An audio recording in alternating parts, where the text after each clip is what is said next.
ढोलतावे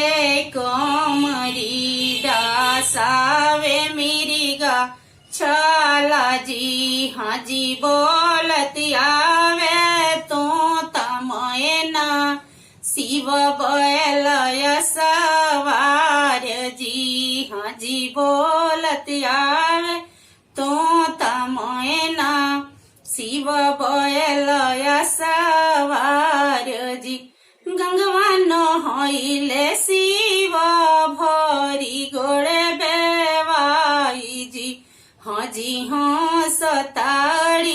सखी सलेहर मुखे खाली पान जी हजी हसताड़ी सखी सलेहर मुखे खाली पान जी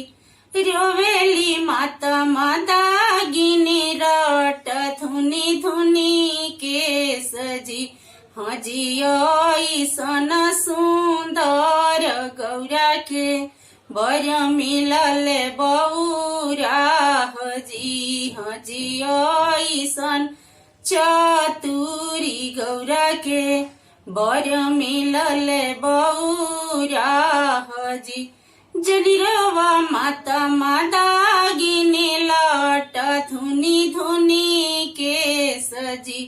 हाजी पूर्व रे जनम केरा लिखल